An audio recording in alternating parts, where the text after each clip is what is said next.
Hallo und herzlich willkommen in meinem Podcast über Stricken. Ich bin Ilona, ich bin Strickerin und Übersetzerin und wohne in Bielefeld.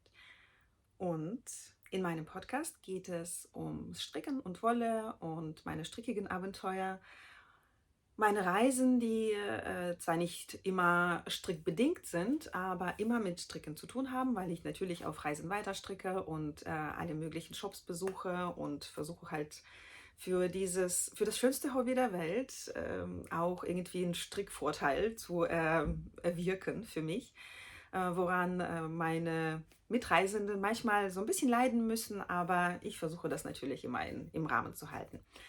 Dann geht es manchmal in meinem Podcast auch um Strickdesign bzw. Design von oder Schreiben von Strickanleitungen quasi und Entwerfen von Strickkleidung und Strickaccessoires, den ich schreibe oder ich designe und schreibe auch Strickanleitungen und Strickstücke, die man auf Ravelry und auf Etsy zum Beispiel erwerben kann. Und da ich ja im Hauptberuf Übersetzerin und Übersetzerkursentwicklerin bin, ich bilde also Übersetzer und Übersetzerinnen aus und Dolmetscher und Dolmetscherinnen und übersetze quasi in diesem Kontext auch Strickanleitungen, zum Beispiel aus dem Englischen ins Deutsche. Also geht es manchmal um Übersetzung von Strickanleitungen, aber nicht sehr viel. Wenn ihr aber Übersetzerinnen oder Dolmetscherinnen seid, gerne schauen in der Beschreibung, wo ihr Informationen über diesen Teil meines Lebens findet. Außerdem habe ich, das ist jetzt an alle, ihr werdet es nicht glauben, ich habe einen weiteren Podcast bzw. einen Vlog gestartet auf YouTube bzw. auf Patreon. Ähm, der heißt Übersetzerinnenwelt und dort spreche ich ja über den Teil meines Lebens, der vorwiegend mit dem Übersetzen zu tun hat. Also Übersetzerinnenwelt, ja, kann auf YouTube und auf Patreon, auf meiner anderen Patreon-Seite gefunden werden, geguckt werden, abonniert werden. Ich würde mich sehr freuen. Aber in diesem Podcast geht es um Stricken. Ganz herzlich willkommen an meine neuen Abonnentinnen und Abonnenten und natürlich auch ganz lieben Dank an alle, die ja, schon länger dabei sind, die mich abonniert haben, die ja, gerne wiederkommen und gucken.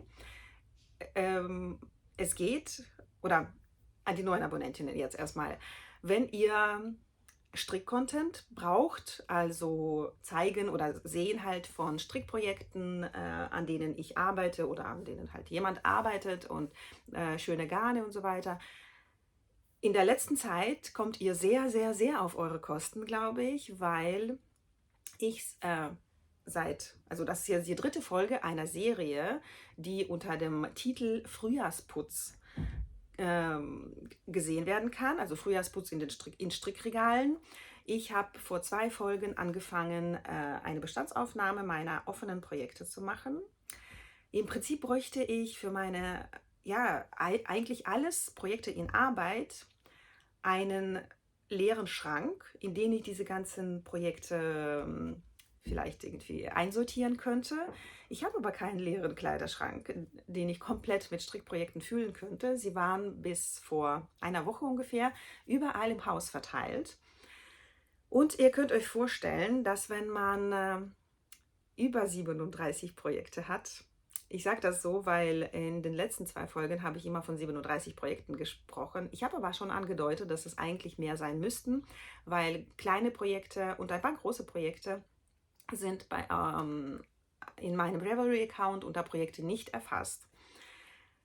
Das versuche ich jetzt im Zuge der Inventur zu tun. Das heißt, auf Ravelry, wo meine Projekte, auch UFOs, sogenannte UFOs, also unfertigen Projekte, erfasst sind. Da habe ich jetzt ein paar hinzugefügt und ich habe jetzt in dem Ordner Frühjahrsputzkall 2024, ich glaube mittlerweile 40 Projekte. Ich kann ja in meinem digitalen Spickzettel gucken.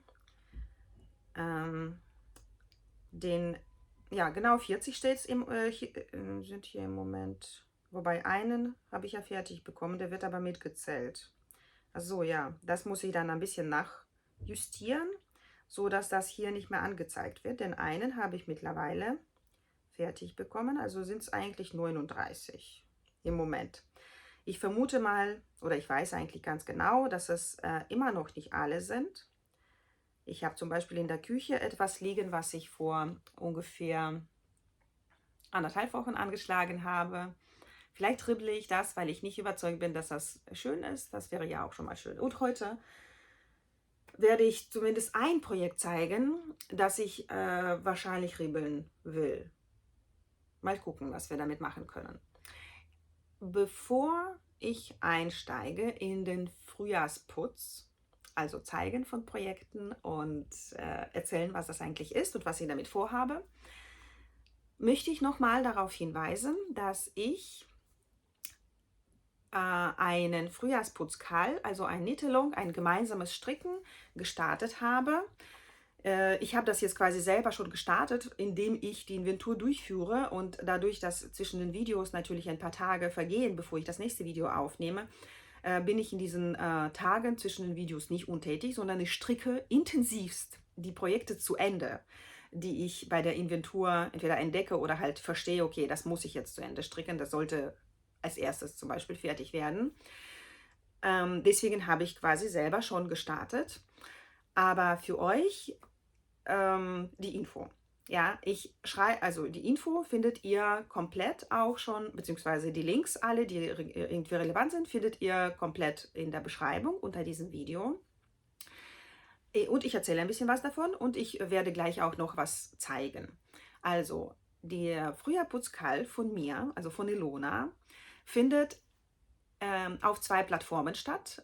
Zum einen auf Ravelry und zum anderen auf Instagram. Ich habe mir das hin und her überlegt. Ich finde keine andere Möglichkeit, also diesen Call so zu gestalten, dass ich den auch betreuen kann oder zumindest moderieren kann. Ich muss nicht alles machen im Rahmen dieses Calls, aber ich möchte ich stoße ihn an, möchte, dass ihr mitmacht und möchte natürlich euch auch quasi unterstützen, ein bisschen navigieren, ein bisschen moderieren. Aber das Ziel ist natürlich, dass wir alle unsere Strickprojekte, ja, irgendwie den Bestand unserer Strickprojekte aufnehmen, dass wir wissen, okay, ich habe jetzt, keine Ahnung, 10, 20, 30, 40, fast 40 Projekte.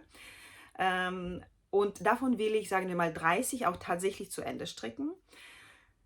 Damit das nicht einem über den Kopf wächst, sollte man einen Plan erstellen und so weiter. Also alle die Bedingungen und alle Schritte, die zu diesem Call aus meiner Sicht gehören, sind auf Ravelry beschrieben. Das ist quasi die Plattform, wo ich am besten Texte posten kann mit Fotos. Ich könnte das im Prinzip auch auf meiner Internetseite machen, aber dann könnt ihr dort nichts machen und ihr könntet theoretisch dort nur Kommentare schreiben. Und das ist aber nicht der Sinn der Sache. Ich möchte, dass ihr Fotos posten könnt. Ich möchte, dass ihr mit mir und mit der ganzen Welt quasi teilen könnt. Ich hoffe, diese beiden Plattformen, also Instagram und Ravelry, sind für euch zugänglich und okay. Wenn nicht, das tut mir leid. Also bevor die Fragen kommen, vielleicht, ich kann oder ich möchte keine WhatsApp oder keine Telegram- oder Signalgruppe organisieren, in der wir das alle machen können, weil aus meiner Erfahrung aus meiner Erfahrung der Teilnahme an solchen Gruppen als Teilnehmerin, einfach nur als nicht als Moderatorin, es sind einfach zu viele Meldungen. Die Moderatorin muss wirklich sehr viel Zeit investieren, um sie zu lesen, um zu gucken, dass keiner keinen beleidigt oder umgekehrt, um das Ganze am Leben zu erhalten. Die Zeit habe ich leider nicht. Die beiden, also Instagram und Ravelry, sind für mich viel übersichtlicher. Ich kann das am Computer machen, ich kann das ja viel schneller überblicken und ja, da schauen, nach dem Rechten schauen sozusagen. Wenn jemand deswegen nicht teilnehmen kann, tut mir leid. Schreibt gerne in den Kommentaren, ja, warum ihr, oder mir persönlich über E-Mail oder so, warum ihr nicht teilnehmen könnt. Wenn ich damit irgendwie naja, wenn ich euch irgendwie helfen kann, werde ich es versuchen. Aber der Karl läuft jetzt auf diesen beiden Plattformen. Also die Teilnahmebedingungen sind, dass ihr 18 Jahre alt mindestens seid. Wenn ihr unter 18 Jahre alt sein solltet, was ich jetzt vermutlich gibt es nicht so viele Abonnentinnen, die unter 18 sind. Falls es aber der Fall sein sollte, ihr könnt nur an diesen Calls, also ihr könnt jederzeit an den Calls teilnehmen, aber ihr könnt nur an der Gewinnverlosung insgesamt teilnehmen, wenn ihr einen Erwachsenen dabei habt, glaube ich. Also so ist es rechtlich, müsste es rechtens sein. Dann bei dem Karl, wie ich eigentlich schon so drumherum angedeutet habe, geht es darum, dass ihr dass ihr eine Inventur eurer Strickprojekte macht, dass ihr vielleicht mit uns teilt, in welcher Form ihr diese Inventur macht, ob das jetzt Ravelry ist oder ob das jetzt irgendwie ein Notizbuch ist oder Karteikarten oder was auch immer, was für eine Methode ihr dafür verwendet. Oder ob ihr die Projekte einfach nur auf der Fensterbank sortiert, wie ich das im Moment noch mache. Einfach nur, damit wir alle davon quasi profitieren und lernen können, auch mal Ordnung zu halten in unseren Strickprojekten. Wichtig ist, dass ihr auch reinschreibt, wie viele aktuelle Strickprojekte ihr habt und dass ihr einen Plan aufstellt, wie ihr mit diesen, also in welcher Reihenfolge vielleicht oder in welcher organisatorischen Ausgestaltung ihr mit diesen Projekten fertig werden wollt. Und dann stricken wir alle unsere Projekte zusammen und teilen, um welche Projekte es gerade geht. Ja, ihr müsst nicht alles teilen. Wichtig ist, dass ihr, wenn ihr euch beteiligen wollt, dass ihr immer wieder Fotos postet. Es ist wichtig, dass es Fotos sind und dass ihr reinschreibt, wenn ihr nach fremden Anleitungen strickt, dass ihr reinschreibt, was ihr strickt. Also quasi wie das Modell heißt und wie die Designerin oder der Designer oder die Organisation, die dahinter steckt, heißt. Am Ende, genau, der Karl läuft auf beiden Plattformen gleichberechtigt. Das heißt, ihr könnt auf beiden Plattformen teilnehmen, müsst ihr aber nicht. Auf jeder dieser Plattformen wird es eine eigene Verlosung geben. Und zwar nach dem Ende des Karls. Der Karl läuft bis zum 31. Dezember 2024. Also wir sind jetzt in 2024 und bis Ende des Jahres läuft der Karl.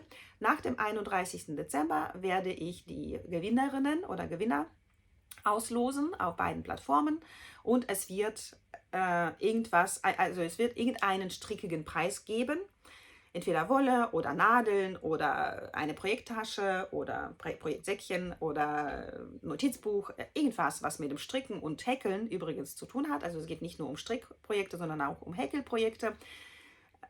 Und weil bei mir das auch eben gemischt ist, ja, ich denke, oder ich denke nicht, sondern ich finde das in Ordnung, wenn alle, also Strick- und Häkelprojekte teilnehmen. Bei den anderen finde ich es ein bisschen schwieriger. Ich würde das auf Stricken und Häkeln beschränken. Wenn ihr aber unbedingt mit anderen Projekten, mit Spinnen oder mit,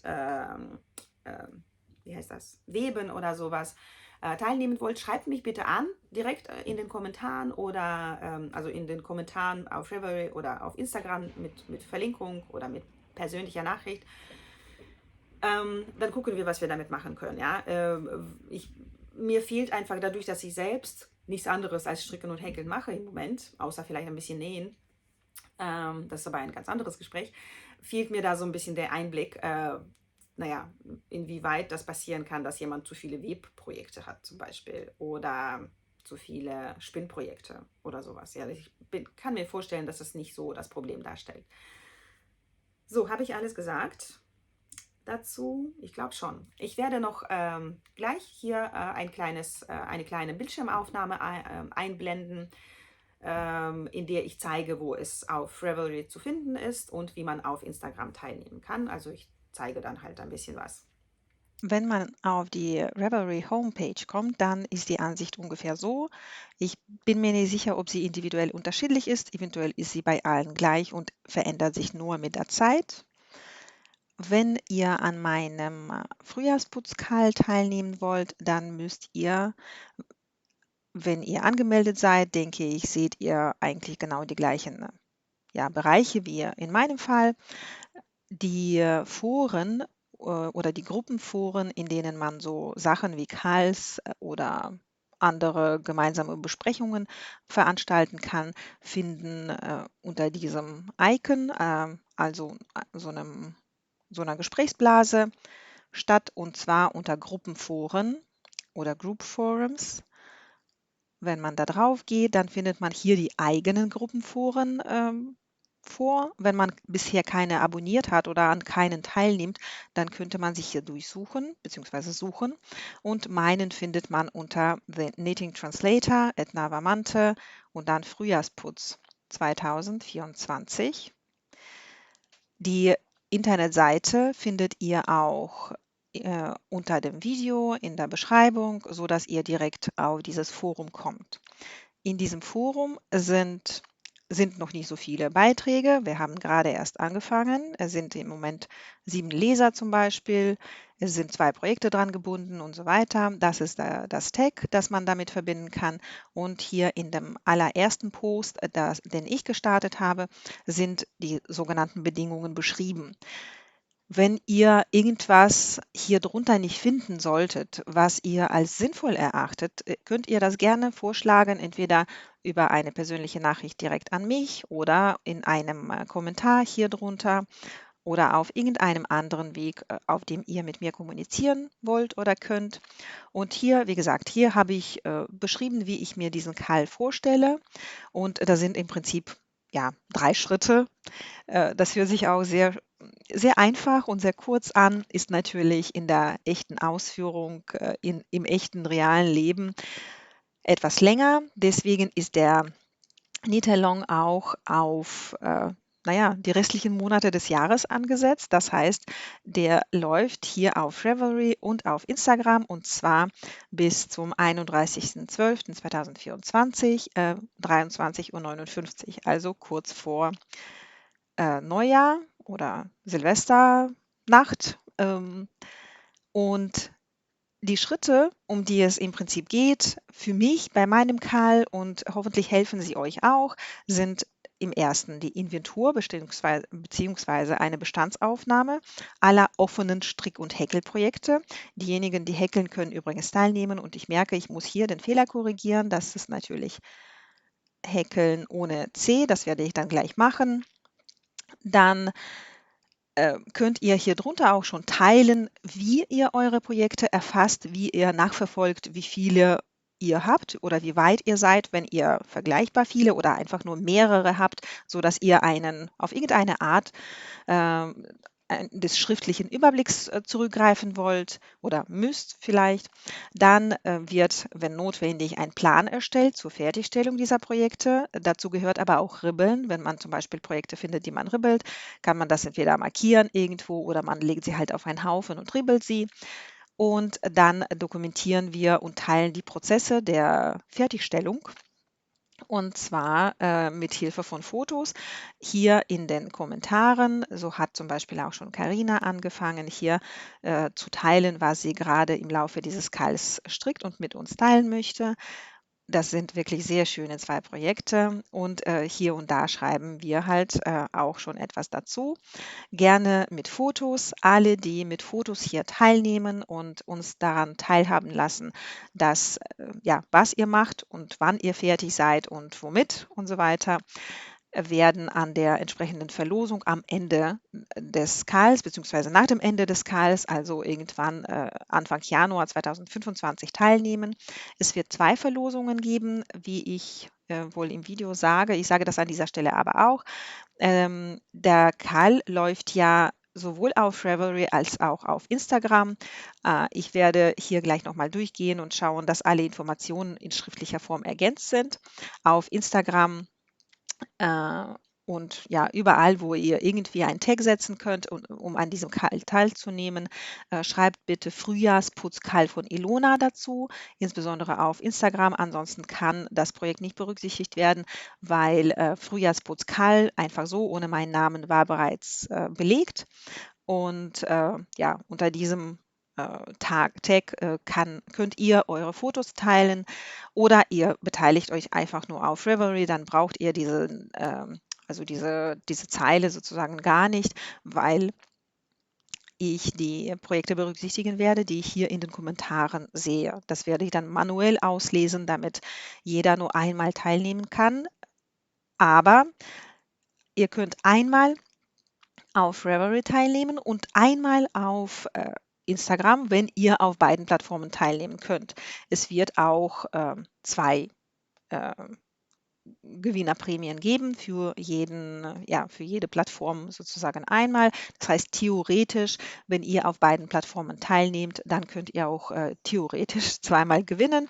Ansonsten hoffe ich eigentlich, dass jeder oder dass die beiden Gewinnerinnen unterschiedlich sind. Und ich glaube, ich habe das auch irgendwo reingeschrieben, dass ich darauf achten werde, dass das möglichst zwei verschiedene Personen sind, ja, damit das mehr oder weniger fair verteilt ist.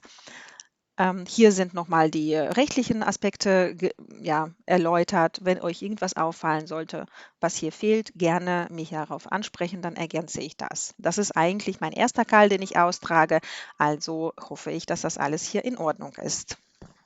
Wenn ihr schauen wollt, welche und wie viele Projekte ich noch habe, die an meinem Call teilnehmen, und wenn ihr die Informationen, die ich hier poste, vielleicht nicht für ausreichend haltet, dann könnt ihr unter Projekte gucken, also nach mir suchen. Ich bin Nava Mante auf Revelry. Man findet mich also unter diesem Namen. Und auf meinem Profil kann man dann verschiedene Informationen finden, unter anderem auch meine 132 Projekte. Also die meisten davon sind bereits beendet bzw. geribbelt worden. Und meine aktuellen Projekte befinden sich alle unter Projekte, und zwar Frühjahrsputzkall von Ilona. Im Moment sind dort 42 Projekte erfasst. Das heißt aber nicht, dass sie alle noch nicht beendet sind. Ich habe ja bereits in einer der vorherigen Folgen gezeigt, dass zumindest ein Kinderpullover bereits fertiggestellt wurde und ein paar weitere Projekte sind kurz vor der Fertigstellung. Und ich wurde in einem der Kommentare in einer der früheren Folgen gefragt, wie man das hier anlegen kann. Das zeige ich an dieser Stelle auch kurz. Wenn wir uns also unter Projekte befinden, können wir unsere Projekte unterschiedlich organisieren oder offensichtlich auch indexieren.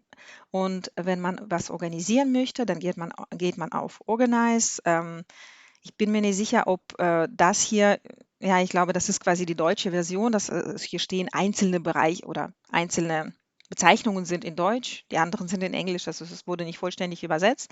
Und wenn man die eigenen Projekte organisieren möchte, kann man ein Set kreieren, also so eine Art Ordner erstellen, und wenn man da drauf klickt, dann öffnet sich dieses kleine Fensterchen und hier kann man hinzufügen, welche Tags berücksichtigt werden und ja, in den Ordner äh, reingezogen werden. Ich hatte das für meinen Frühjahrsputzkall so gemacht, dass ich die Projekte mit dem Tag UFO mit reinziehen lasse.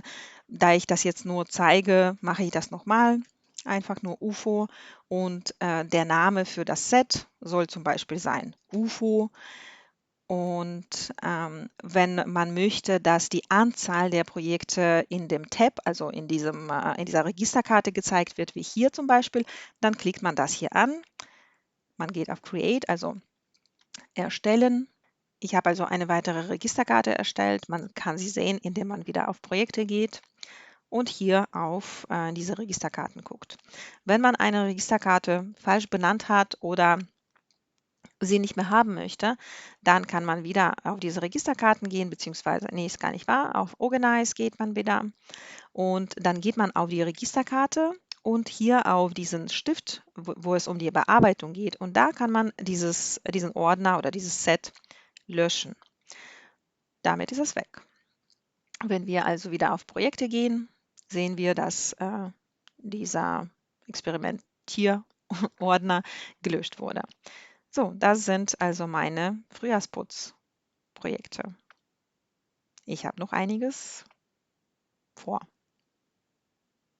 Und jetzt starten wir in den Frühjahrsputz mit mir.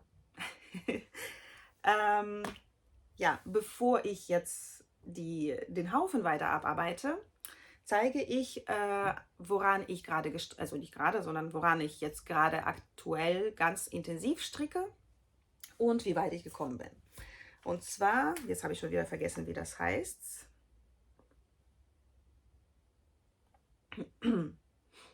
Ich stricke den Langemer Melum Troja. Ich nenne ihn vielleicht einfach nur Langemer. Langemer Melum Troja. Ich muss mal gucken, wie das übersetzt heißt. Von Anne Thunem. Das ist ja... Na, tut mir leid, schon wieder stockt es ein bisschen hier, weil ich dachte, ich bin gut vorbereitet, bin ich aber nicht.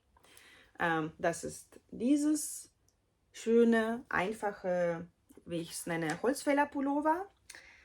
Und ich bin soweit. Ich habe die Ärmel abgetrennt und bis zum Ende des Knäuels gestrickt. Also die ersten 100 Gramm haben also für die Raglanpasse sozusagen und ein paar Zentimeter nach dem Abtrennen der Ärmel haben die ersten 100 Gramm gereicht. Und ich stricke jetzt zuerst die Ärmel. Man sieht, die Ärmel sind dann so gebaut, dass man regelmäßig was abnehmen muss. Und ich tue das, um festzustellen, wie viel oder ob mir das Garn für einen kompletten Pullover ausreicht. Weil das ist jetzt das zweite Knäuel oder der zweite Strang. Und ich bin mir nicht sicher, dass ich mit einem Strang 2 Ärmel stricken kann. Ich hoffe das sehr.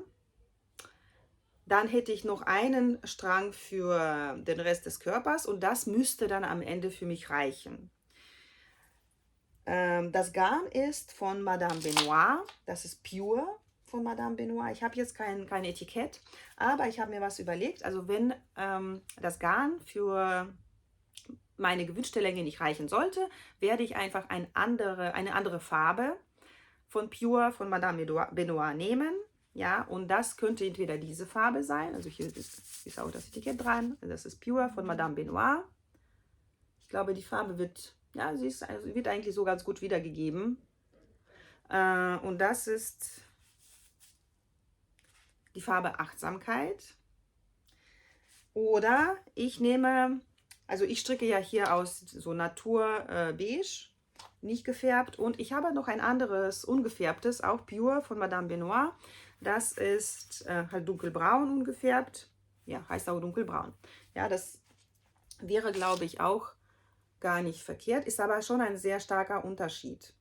Ich möchte ungern eine Farbe dazwischen kaufen. Ich weiß gar nicht, ob es die noch gibt. Ich glaube, Madame Benoit hat diese natürlichen Farben aus dem Programm genommen. Mal schauen. Also vielleicht nehme ich die beiden. Nee, die passen nie so gut zusammen. Naja, ich guck mal. Ich habe auch noch weiß, aber weiß unten am Körper fand ich jetzt nicht so toll, glaube ich. Muss ich mal schauen. Ich habe auch nur so verschiedene rosa oder so Aprikottöne von ihr. Jedenfalls habe ich gedacht, ich mache dann halt unten so ein bisschen 10 cm oder so, je nachdem, wie viel ich dann noch brauche, in einer anderen Farbe einfach. Und damit müsste es gut sein. So, jetzt gucken wir mal in meine Säcke. So, ich habe hier ein Projektsack, sage ich mal. So, und was haben wir hier? Hier haben wir einen Pullover von Fable Knitwear, meine ich. Ich checke das mal. So, das ist Marilyn Turtleneck von Fable Knitwear.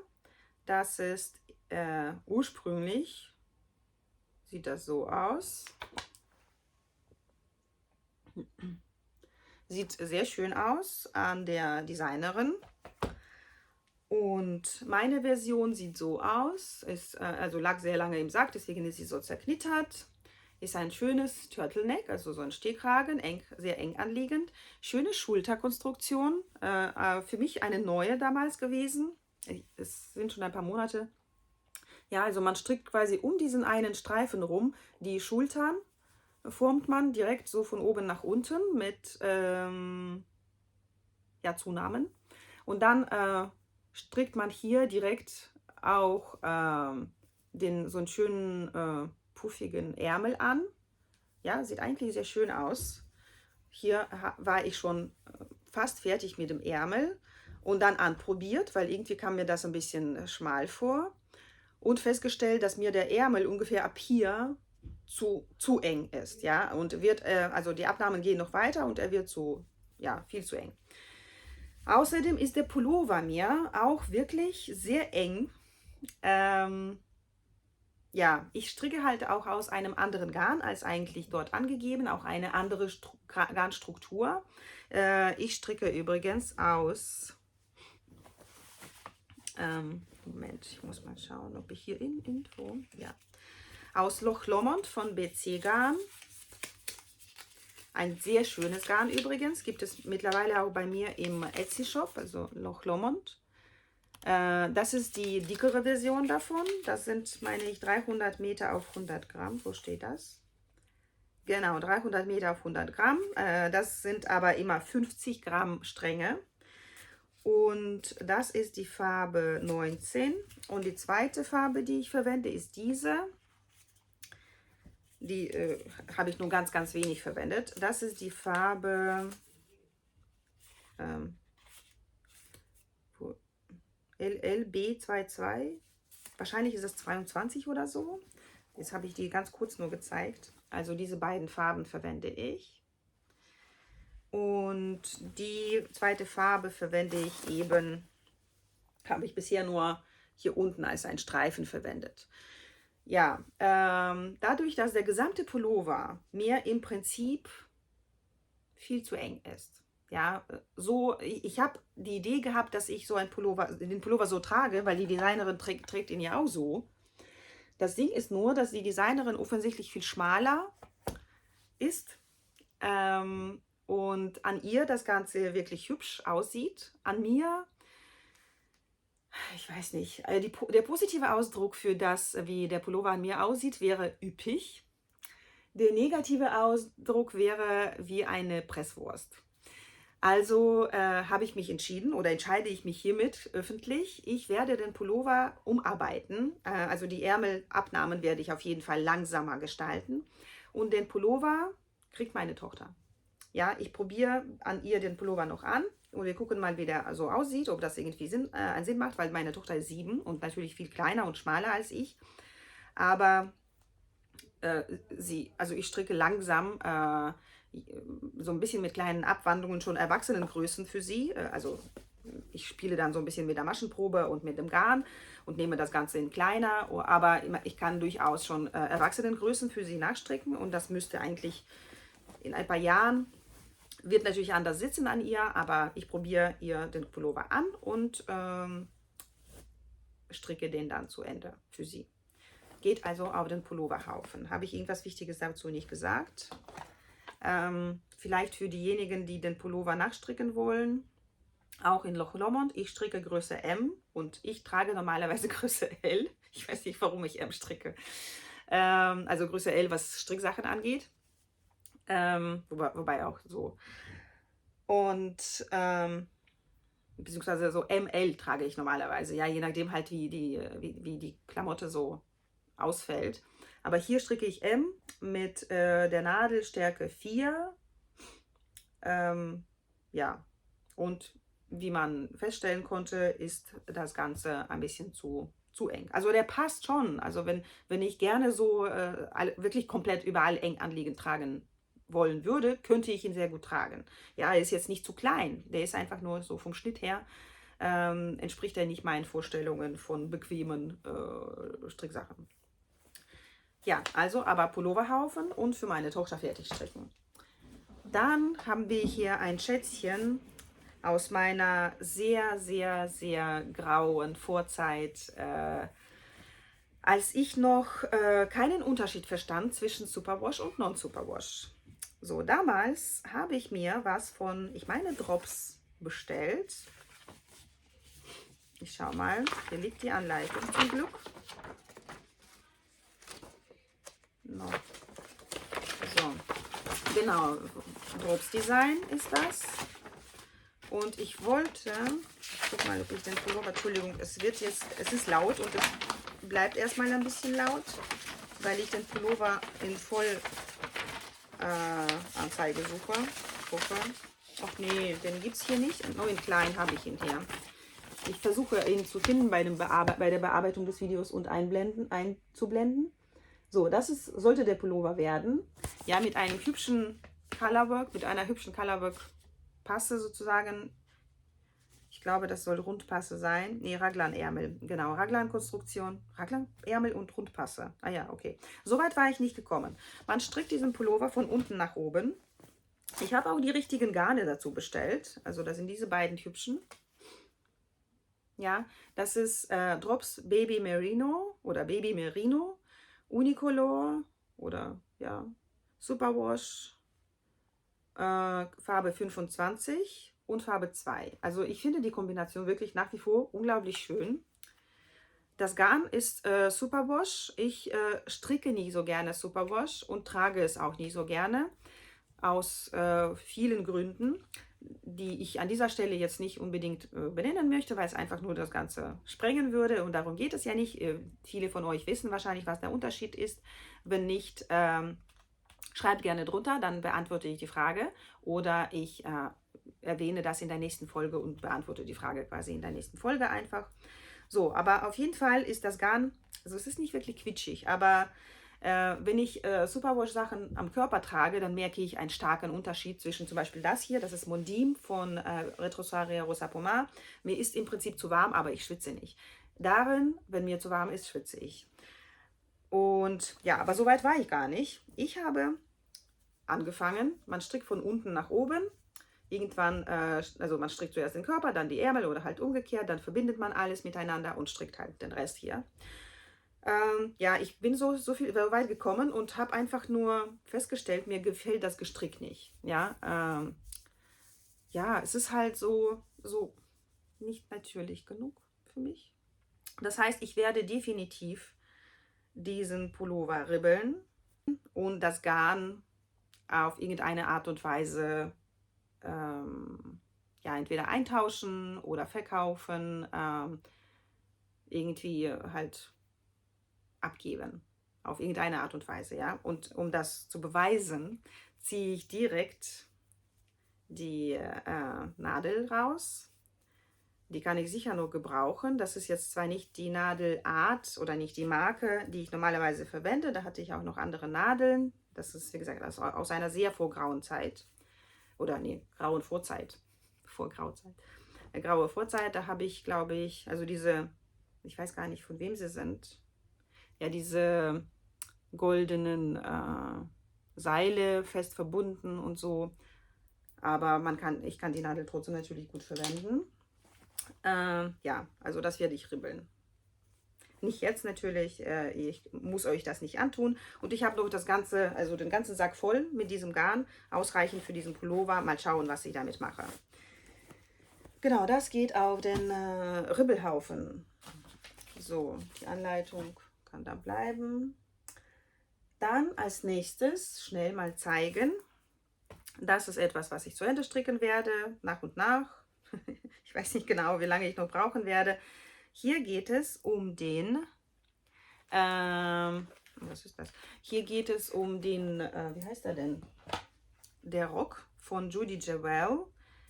Everyday Knit Skirt heißt er. Ich gucke mal, dass ich euch ein Foto zeige. Everyday. Ja, genau.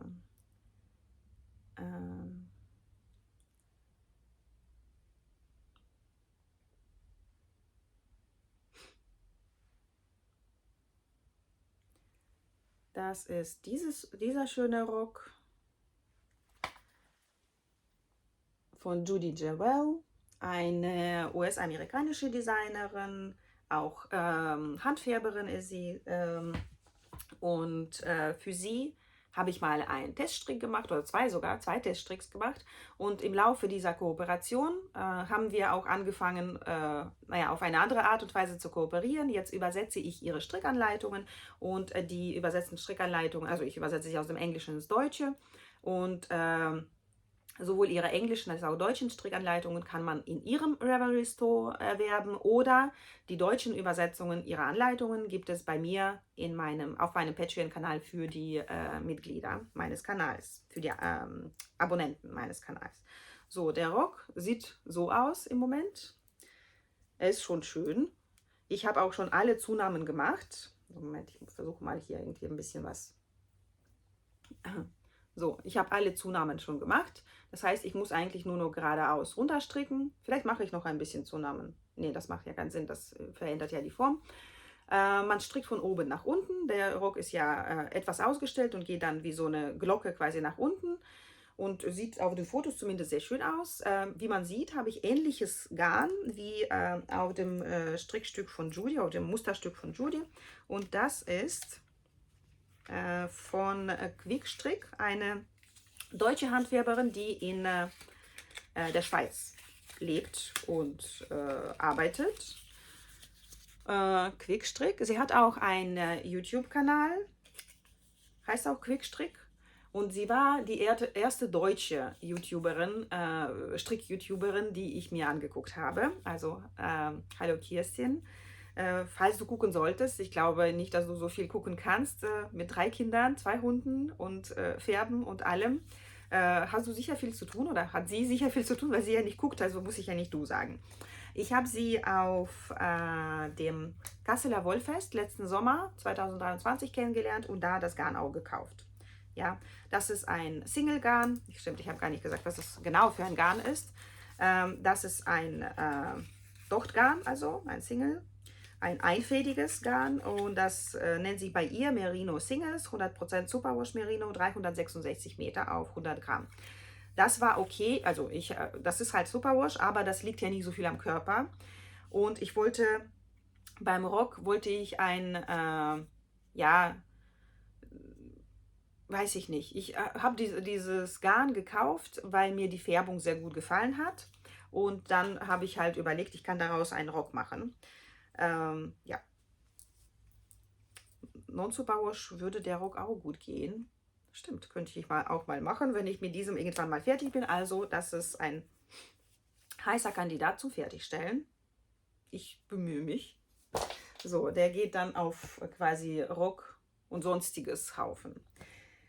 Dann wollte ich hier einen großen Sack auseinandernehmen, oder nee, beziehungsweise einen großen Korb auseinandernehmen. Ich habe hier so einen Korb, beziehungsweise Körbe in Körben, so, in denen alles oder vorwiegend so unfertige Strickprojekte liegen.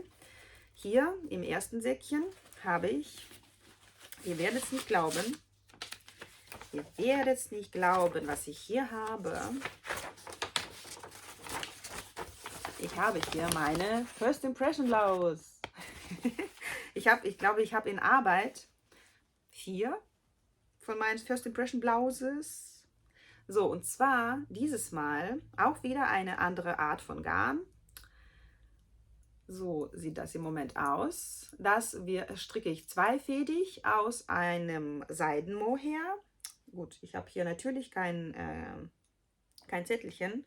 Und ich habe das auch nicht auf Ravelry in meinen Projekten, so wie ich mich kenne. Das sollte ich natürlich schnellstens ändern. Ich stricke aus 2 Fäden Soft Silk Mohair von Knitting for Olive. Ich schaue mal. Genau, ich habe das nicht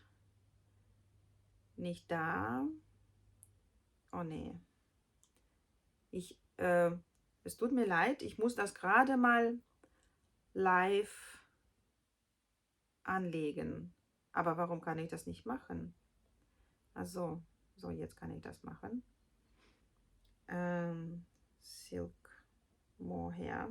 Dann, es ist ja eine Inventur. Und dann sollte ich das auch natürlich hier angeben, sonst ist das ja nicht wahrheitsgemäß. Also mache ich das hier mit. Jetzt habe ich in meinem Ordner für den Frühjahrspuscal mittlerweile 41 Projekte. Eieiei, So, und hier stricke ich auch eher wie die Plain-Version. Also ich mache nicht die Lace-Streifen, sondern mache nur, da wo ich Zunahmen mache, mache ich sie sichtbar. Ja, um das auch wieder ein bisschen zu variieren und weil Seidenmohair auch zweifädig halt relativ durchsichtig ist. Ja gut, bei der Farbe und Beleuchtung sieht man jetzt nie so viel, aber ist halt natürlich durchsichtig. Soll aber sehr leicht sein und ich wollte schon lange also ein Pullover oder ein Oberteil aus reinem Seidenmohair stricken und das mache ich hiermit. Ich stricke, also wie gesagt, ich halte dann halt 2 Fäden zusammen und stricke mit der Vierernadel. Das ist, und ich stricke, glaube ich, eine Größe kleiner, als ich sonst für mich stricken würde. Ich würde für mich Größe L stricken aus meiner Anleitung und in diesem Fall stricke ich, glaube ich, Größe M. Das ist natürlich auch toll. Also hier habe ich das bestimmt notiert. Ich hoffe sehr. Wie ihr seht, die Misere, meine Strickmisere hier ist wirklich schlimm. Ja, ich stricke Größe M, genau. Und passe, während ich stricke, so alles so ein bisschen an, weil die Maschenprobe natürlich überhaupt nicht passt. Aber das ist okay, ist ja meine Anleitung, beziehungsweise man kann auch mit einer fremden Anleitung Umrechnungen machen, wie man lustig ist. Aber dadurch, dass ich ja bei diesem Pullover alles mir selber überlegt und entworfen habe und errechnet habe, ist es natürlich viel einfacher, das umzurechnen, weil ich weiß, an welchen Stellen ich ansetzen muss. Ja, in jedem Fall stricke ich den Pullover auch zu Ende, also geht das auch auf den Pulloverhaufen. Dann habe ich hier was Besonderes. So, in diesem Korb liegen vorwiegend Restgarne oder Garnreste für meine Häkeldecke.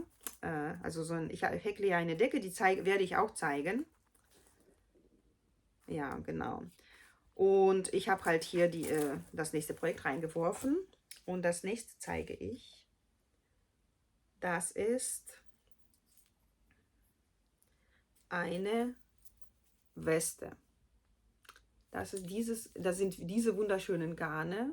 Also das ist eine Seite. Ja, ich versuche quasi so ein bisschen mit Garnen und mit der Anleitung zu spielen. Das Garn ist wirklich wunderschön. Alles Naturfarben. Und zwar das weiße Garn, das ich da so ein bisschen wie so eine Colorwork Linie gemacht habe, ist ein handgesponnenes, alles sind handgesponnene Garne. Und das nennt sich, das weiße sieht halt so aus.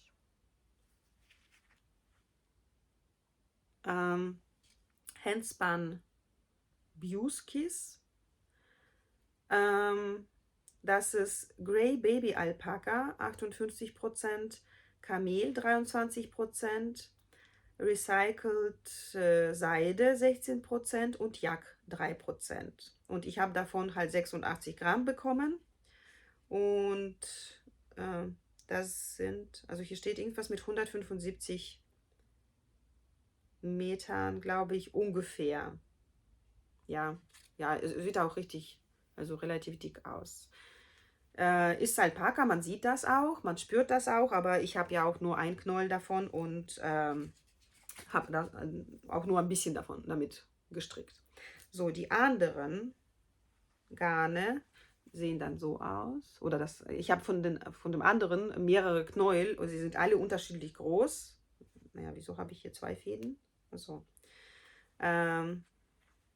und hier komme ich jetzt an den Zettel, an das Label, an die Banderole. So, das meine ich. So, jetzt aber. Das muss ich auch mal in eine Tasche packen. So, und die Banderole sieht so aus. Das ist auch Handspun Bjuskis, also quasi das gleiche Garn, die gleiche Zusammensetzung und das gleiche Gewicht, beziehungsweise die gleiche Lauflänge auf 100 Gramm. Und davon habe ich halt so viel und das, was ich schon verstrickt habe. Und zwar habe ich das von einem Bekannten aus einer Reise nach Schottland mitbringen lassen. Er war dazu, ja, ich glaube sogar auf irgendeiner der Inseln, aber ich weiß nicht mehr genau. Ich habe mir das leider nicht notiert. Und hier steht auch nicht, wie. Vielleicht ist das der Name des, naja, derjenigen oder desjenigen, von dem das Garn stammt, dieses Hanspan Bjuskis. Nee, das hört sich eher nach einem Garnnamen an. Ich weiß nicht mehr, von wem das ist. Ja, das ist ein sehr schönes Garn, obwohl da so viel Alpaka drin ist. Mag aber der Grund sein, warum ich nicht so intensiv daran stricken kann, weil mir das ständig entweder rutscht oder irgendwie kleben bleibt. Und ich merke gerade, ich habe hier Maschen fallen lassen, und zwar 2. Und bei so einem rutschigen Garn ist das überhaupt nicht gut, weil sie natürlich runterrutschen. Ja, genau. Ich habe hier auch einen Maschenstopper, aber nur einen. Der zweite ist nicht mehr vorhanden. Das werde ich auch zu Ende stricken. Ich muss nur eine Projekttasche dafür finden. So, ich muss das irgendwie vorsichtig wieder in den Korb legen. Also, ach ja, genau, ich habe ja gar nicht gesagt, was ich daraus stricke. Also ich habe zwar gesagt, das ist eine Weste, aber ich habe nicht gezeigt, welche. Gefunden. Das ist Peace and Love von, sage ich gleich von wem, weiß ich nicht mehr auswendig. Also so eine schöne Weste von The Knitting Loft, also von dem oder der Designerin. Ja, soll einfach eine hübsche Weste werden. Und ich stricke und stricke und stricke und das Ding liegt die meiste Zeit. Naja, so ist das. Okay, also wird zu Ende gestrickt. Dann haben wir aber noch einige Sachen oder 4 Sachen in diesem großen Korb. Die zeige ich euch noch. Mal schauen, ob wir dann noch weiterkommen.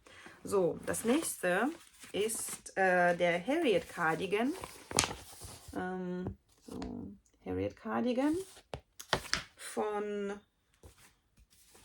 weiß ich schon wieder nicht mehr von wem. Sie hat so einen schwer aussprechbaren Namen für mich. Miriam Walchshäusel. Miriam Walchshäusel schreibe ich hier wie immer. So, und das habe ich schon mal gezeigt in meiner Folge über Lamana-Garne, weil ich das aus Lamana-Garnen stricke. Auch schon seit sehr langer Zeit, seit 2 Jahren mindestens. Ja, also ich bin auch sehr, sehr weit. Ja, ich bin mit dem Körper komplett fertig, mit einem Ärmel komplett fertig. Und beim zweiten hängen geblieben. Hier sind auch schöne Nadeln drin. Und müsste eigentlich nur weiter stricken. Ja, genau, die Knopfleisten fehlen noch. Und das Bündchen hier. Hier ist so ein wunderschönes, also die Raglanlinien sind halt mit so wunderschönen Zöpfen gemacht. Und dieser Zopf und diese Löcher, weiß ich nicht, Umschläge, gehen dann auch noch von unten quasi, von oben nach unten, ziehen so an der Seite komplett von oben nach unten. Und ich glaube, am Ärmel auch, genau, und am Ärmel auch unter dem Arm geht es auch so. Also wirklich schön, fühlt sich auch wirklich schön an. Ich glaube, mittlerweile ist mir der Cardigan zu klein. Ja, er wird gestrickt aus, oder ich stricke ihn. Ich habe lange damals gesucht, woraus ich ihn stricke. Ich stricke aus einem Lace Faden von, oh, hier sind Nadeln drin, auch gut. Aus einem Lace-Faden von, jetzt muss ich mal gucken, Pura Arte von Lamana. Ja, Pura Arte. Das ist Farbe 05A. Das ist die handgefärbte Variante von Pura. Und das ist so ganz helles Grau oder Silber.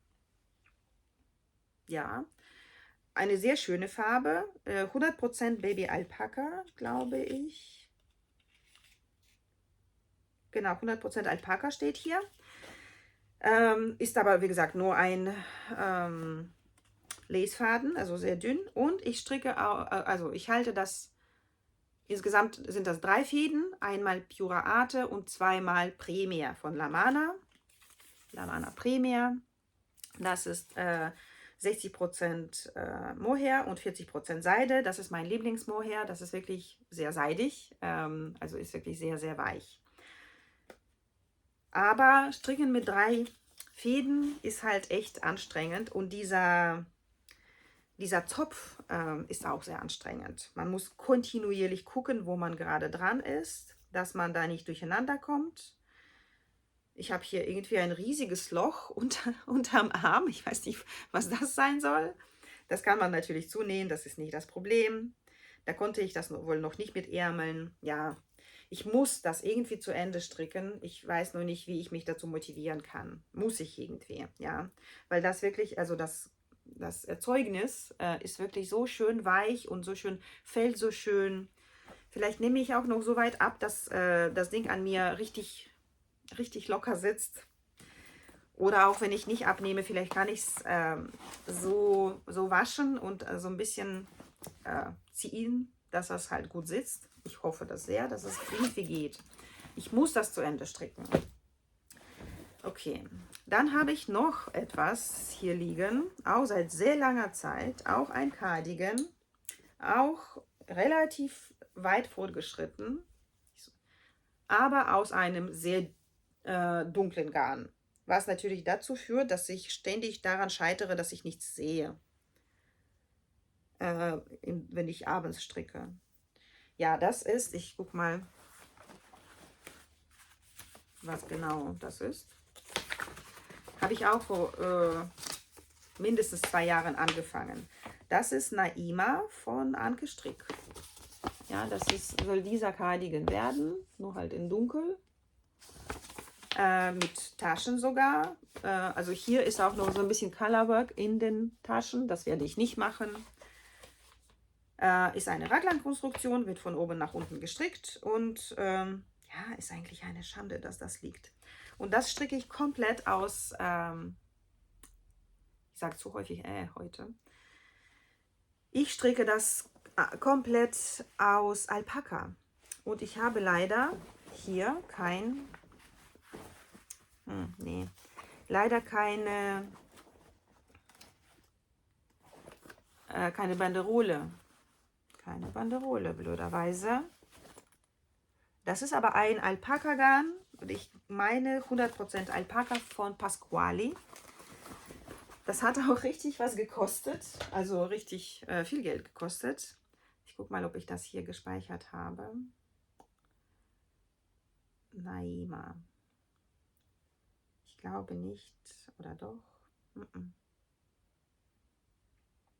Nein. Ich habe das damals, glaube ich, über Maschenfein. Das ist so ein Online-Wohlladen in Berlin. Alles gekauft, sowohl die Anleitung als auch das Garn. Und dann ein paar Mal nachbestellen müssen, weil ich dann feststellen musste, dass das nicht passte. Ich weiß nicht mehr genau, ob ich selber gerechnet habe oder das genommen habe, was von Maschenfein angegeben war. Ja, auf jeden Fall, naja, macht mich ein bisschen blass, beziehungsweise mich kann eigentlich nichts blass machen, ich bin blass. Ja, ist eigentlich richtig schön, das ist so die grüne Farbe, die eigentlich hier so ist. Das scheint auch handgefärbt zu sein. Ich habe das schon sehr lange nicht angefasst. Ja, also das werden hier die Taschen. Ich muss das zu Ende stricken. Ich glaube, ich hole mal, also mein nächster Schritt, beziehungsweise, also teilweise gehe ich den Schritt schon.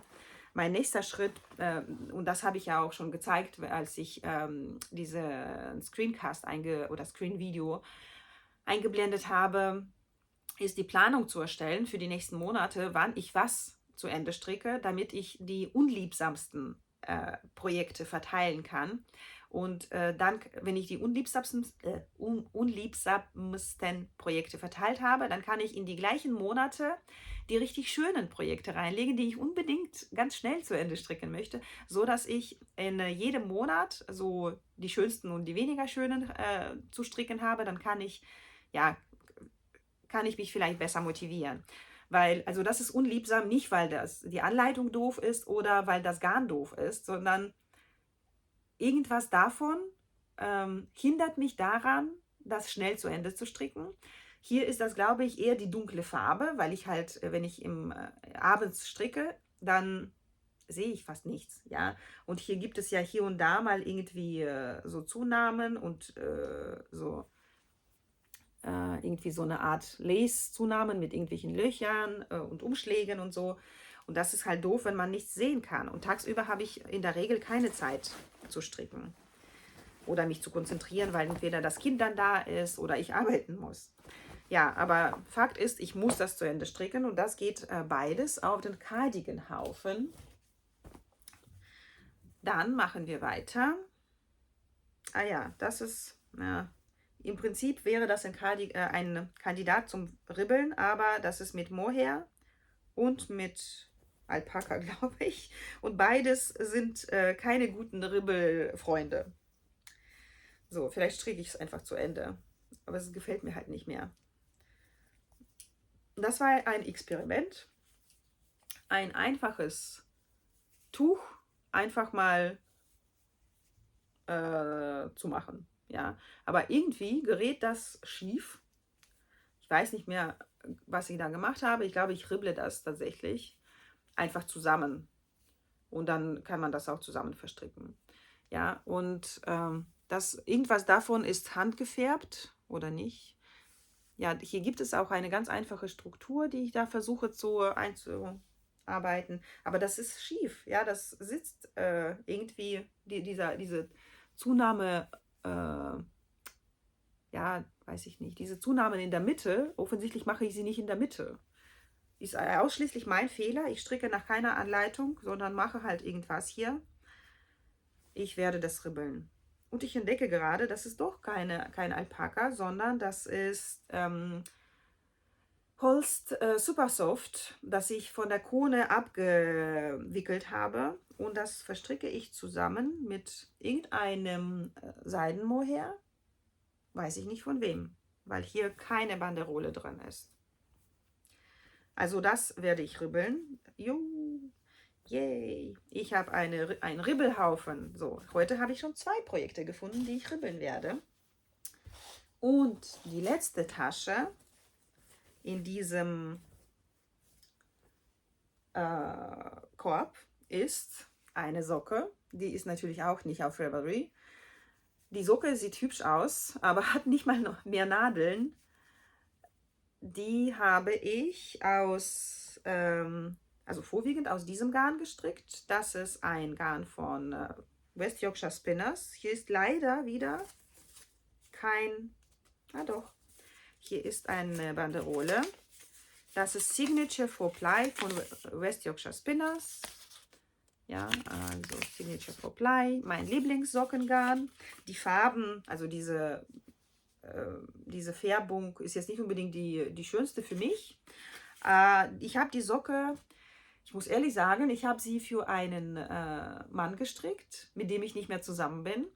Das heißt, nach der Trennung ist die Motivation, die Socke zu Ende zu stricken, weg gewesen. Ist aber keine Katastrophe. Also ihr könnt gerne alles Mögliche kommentieren, aber nicht diese Tatsache, da ist keine Katastrophe dahinter. So, die Farbe oder die Färbung heißt Goya Finch, glaube ich. Also ich kann das nicht so gut lesen, weil da in der Mitte irgendwie so eine Trennung geht, aber es ist auch nicht so wichtig. Also diese Färbung. Ich werde aber die Socke zu Ende stricken, ja, für meinen Vater oder für einen Freund. So, und das ist aber ein tolles Garn. Das ist, soweit ich mich erinnern kann, wir können ja gleich überprüfen, ob ich mich richtig erinnern kann, ob ich die Garne mittlerweile erkennen kann. Das müsste Mondim von Retrosaria Rosa Pomar sein. Ja, das ist Mondim von Retrosaria Rosa Pomar. Und damit mache ich nur die Ferse und hier das Rippenmuster und werde die Spitze machen oder auch nicht, weil eigentlich ja, die Socken, die ich für mich aus Mondim gestrickt habe, die haben sich bei mir sehr schnell durchgelaufen. Sehr schnell. Ich liebe dieses Garn. Das ist ja auch ein Cardigan aus diesem Garn. Für Oberbekleidung, also Oberbekleidung, für Oberteile finde ich das Garn super. Wirklich, wirklich richtig, richtig, richtig schön. Ich liebe das Garn. Für Socken für mich nicht geeignet. Aber naja gut, vielleicht ribbele ich bis hierhin und stricke halt einfach komplett aus dem West Yorkshire Spinners Garn. Das kann ich nicht durchlaufen. Ich laufe seit Jahren, also ich trage seit Jahren Socken aus diesem Garn und die haben keine Löcher, sind nicht mal ein bisschen dünner geworden an den entsprechenden Druckstellen. So, aber das mache ich fertig. Also die Socke mache ich fertig für einen anderen Mann. Gut, dann haben wir diesen Haufen. Ich zeige noch ein bisschen was. Also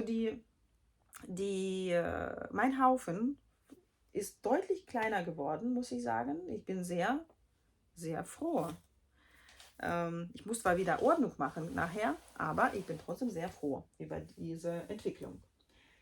So, dann zeige ich noch zwei Sachen. Schnell mal. Soll ich euch ein paar Decken zeigen? Vielleicht einfach zur Abwechslung und nicht die ganze Zeit nur Cardigans und Pullover und eine Socke. Ich glaube, ich zeige einen Cardigan und eine Decke. Der Cardigan, den ich hier stricke, ist der Hirne, lustiger Name, von Kate Davis. Das zeige ich im Buch. Ja, ich habe das ist aus diesem Buch, Sarg. Und das ist Kate Davis. Und das ist dieser Cardigan, den ich stricke, den ich irgendwann, ich glaube am 1. Januar, so als Silvester- oder Neujahrsanschlag gemacht habe.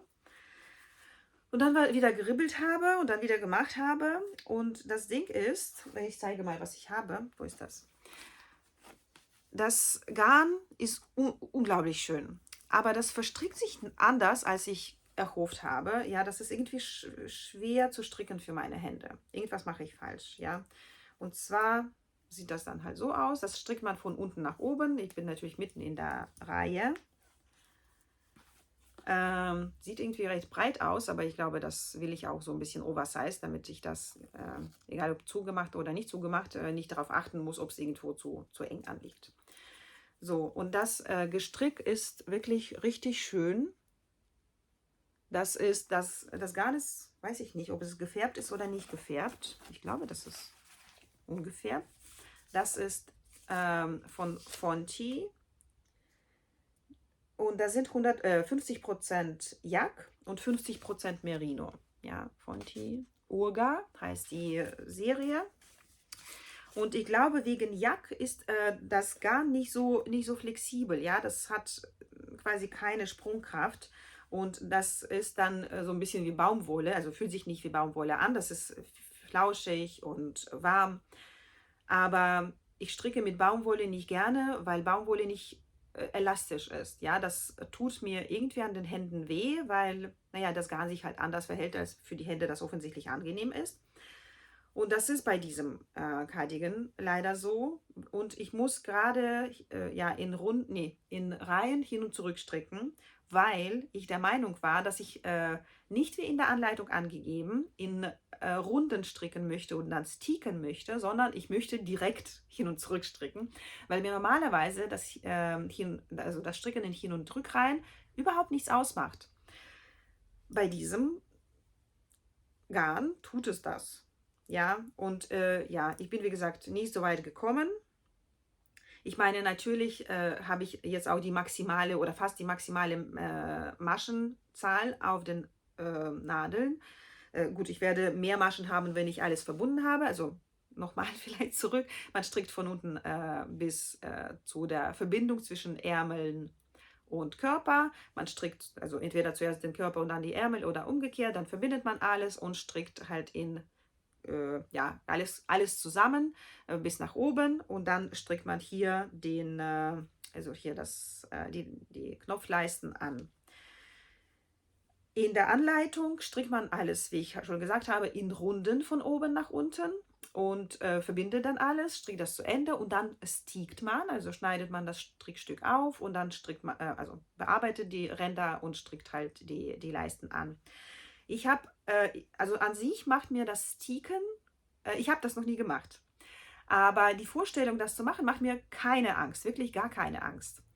Nur dadurch, dass das Garn nicht so, also nicht, also es ist nicht Superwash, aber ich stelle mir das so vor, dass für das Sticken sich am besten Garne eignen, die so richtig griffig sind, also so richtig rustikal.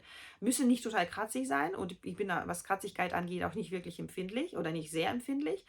Zum Beispiel, wenn ich das hier also sticken müsste, würde ich sagen, kein Problem, ich stricke und sticke.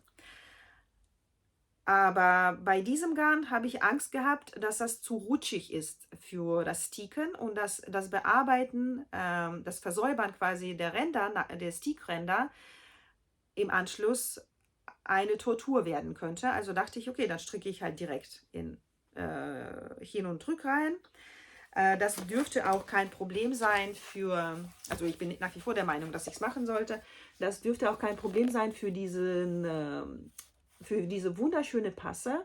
Das ist ein Muster mit abgehobenen Maschen, glaube ich. Also Slip Stitches. Ich meine, das sind abgehobene Maschen. Oder sind das No Stitch? Oder nicht? Oder das sind einfach nur kleine Zöpfe. Aber ich meine, das ist alles irgendwie mit abgehobenen Maschen. Ich gucke mal kurz. Also alle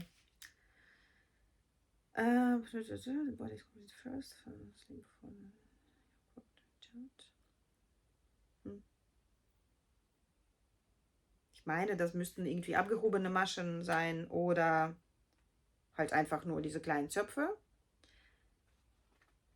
Und da wird da wird in jeder zweiten Reihe quasi das Muster gearbeitet und in meinem Fall halt die Hinreihen, die Rückreihen sind dann immer in meinem Fall links gestrickt, bei Runden rechts gestrickt, ja, so dass es für das Muster kein Problem darstellen dürfte.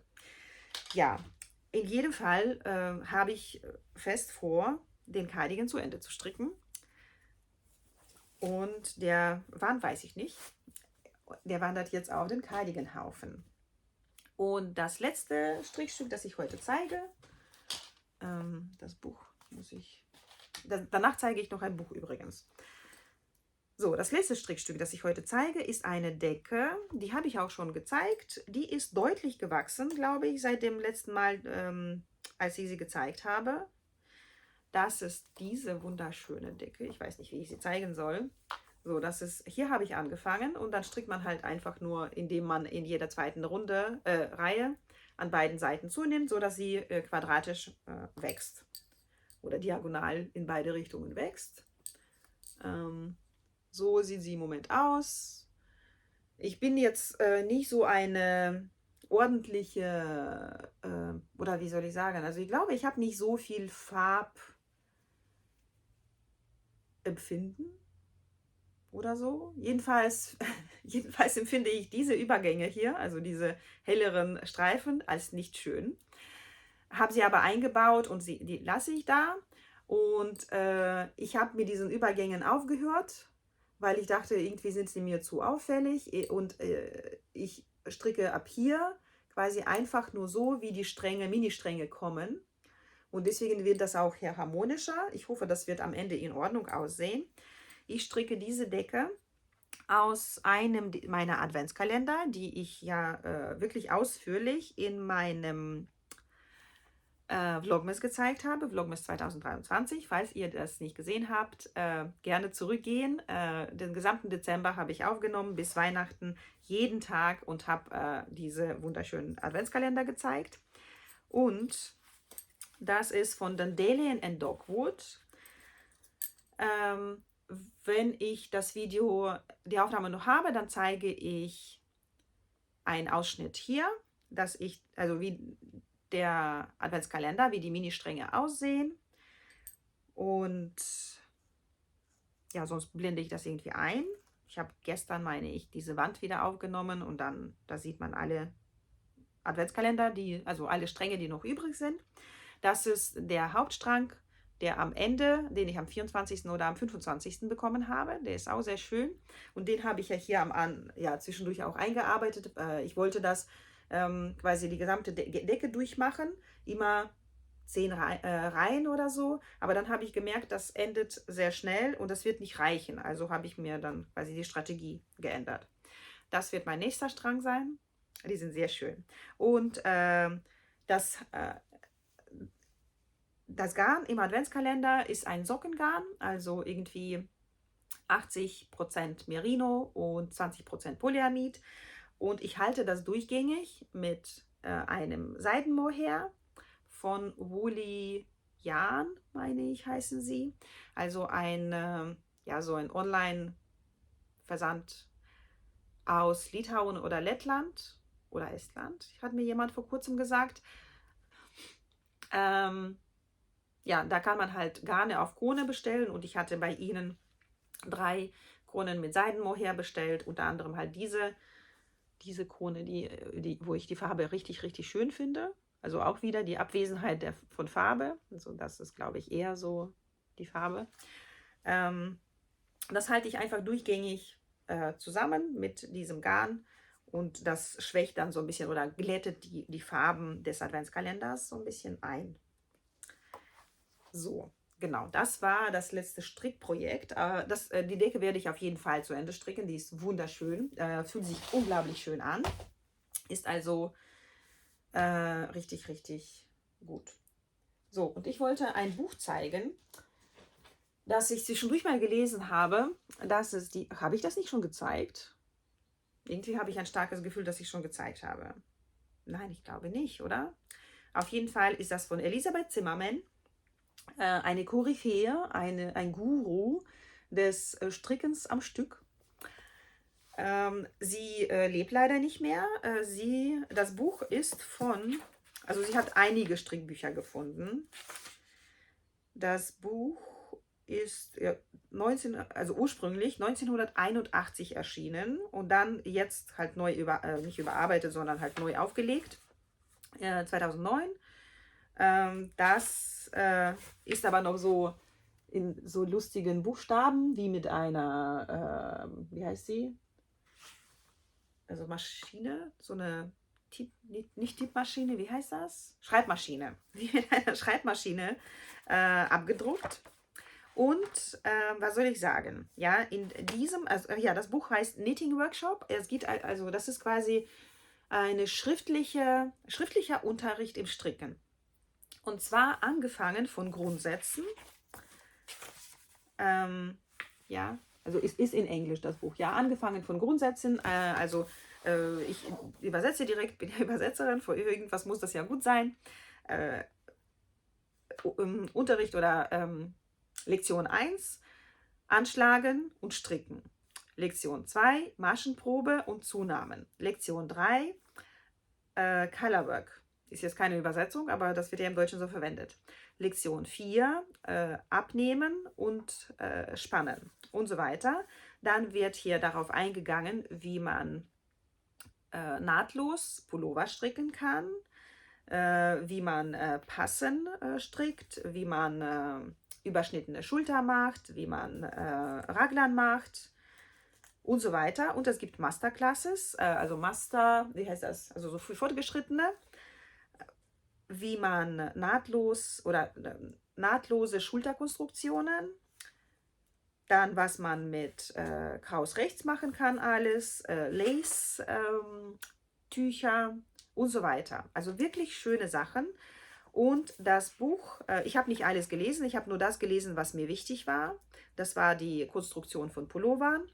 Und das Buch war revolutionär für alle, die Pullover entwerfen wollen oder für sich selbst stricken wollen, ohne Anleitung, beziehungsweise perfekt angepasst an den eigenen Körper. Moment, ich suche hier das, was für mich die Erleuchtung war. Na, wo ist das? Genau. Hier gibt es auf Seite 153 das Prozentsystem von Elisabeth. Und in diesem System, so, wie soll ich das zeigen, ohne alles zu verraten? Ich zeige das, was ich sowieso schon irgendwo gesehen habe online. So, zum Beispiel wird in diesem System angegeben, wie das Verhältnis zwischen Ärmeln, Körper, Halsausschnitt und so weiter, zum Beispiel in einem Rundpassenpullover sein soll. Und ich kannte natürlich schon dieses, oder wie soll ich sagen, ich habe ja schon eigene Anleitungen für einen Rundpassenpullover entworfen und veröffentlicht und für alle Größen berechnet. Und ich konnte alles berechnen, das passt auch alles. Zumindest habe ich nichts Gegenteiliges gehört. Falls ihr mein Pullover strickt und irgendwas nicht passt, bitte melden. Ansonsten alle Testerinnen, die gestrickt haben und alle, die jetzt quasi nach und nach die Anleitung kaufen und stricken. Bisher hat sich keiner dazu negativ geäußert oder irgendwie dazu geäußert, dass wie heißt das, dass das Verhältnis zwischen dem Körper und den Ärmeln zum Beispiel irgendwie total absurd sei. Deswegen gehe ich davon aus, dass das alles richtig ist. Und ich habe das halt anhand anderer Grundlagen berechnet. Und in Elisabeths System ist das so einfach angegeben, so einlöchtend, dass ich mir das direkt merken konnte. Ja, ich muss das nicht neu rechnen, ich musste das nicht überlegen und irgendwie aufeinander beziehen, sondern passenderweise habe ich auch noch den Brustumfang von 100 Zentimetern. Das heißt, das, was bei ihr mit 100% angegeben ist, ja, bei ihr ist das also Brustumfang mit 100% angegeben. Das sind bei mir auch 100 Zentimeter. Das heißt, zum Rechnen perfekt. Alles andere sind quasi für mich schon, für meine Größe, für mich Zentimeterangaben. Dadurch kann ich das einfach nur im Kopf behalten. Ja? Ich muss das nicht mehr notieren, ich muss das nicht mehr in meinen riesigen Excel-Tabellen, mit denen ich die Größen, andere Größen berechne, da muss ich das nicht mehr suchen für mich, sondern ich habe für mich direkt immer im Kopf die Verteilung von allen wichtigen Maßen. Und das war für mich revolutionär. Deswegen liebe ich dieses Buch. Das ist für mich jetzt natürlich keine Bibel, sage ich mal, aber das ist auf jeden Fall ein tolles Buch gewesen. Das hat sich gelohnt, das zu kaufen. Ich habe das auch irgendwo im Secondhand, im Online-Secondhand gefunden und bestellt. Ja, für heute sind wir durch, würde ich sagen, mit meiner Strickinventur. Ich hoffe, es hat Spaß gemacht. Ich würde mich freuen, wenn ihr hier in den Kommentaren schreibt, wie ihr das Video fandet, ob ihr an meinem Call teilnehmen wollt. Ich freue mich sehr, wenn möglichst viele natürlich teilnehmen. Ich habe mir auch gedacht, beziehungsweise das sage ich eigentlich in dem Video, denke ich, ich habe das Video mit Ravelry noch nicht aufgenommen, aber die Idee ist, dass wir uns dort oder halt auf Instagram gegenseitig unterstützen. Das heißt, wenn ihr irgendwelche Schwierigkeiten bei den eigenen Projekten, die ihr zu Ende stricken wollt, habt, meldet euch dort. Wir sind alle da. Ich hoffe, möglichst viele kommen zusammen und wir unterstützen uns und ja, quasi ihr euch und mich gegenseitig. Das ist das Ziel und das ist natürlich auch die Idee beim gemeinsamen Stricken. Und für heute sage ich einen schönen Tag, eine schöne Tages- und Nachtzeit und wir sehen uns bald wieder. Tschüss!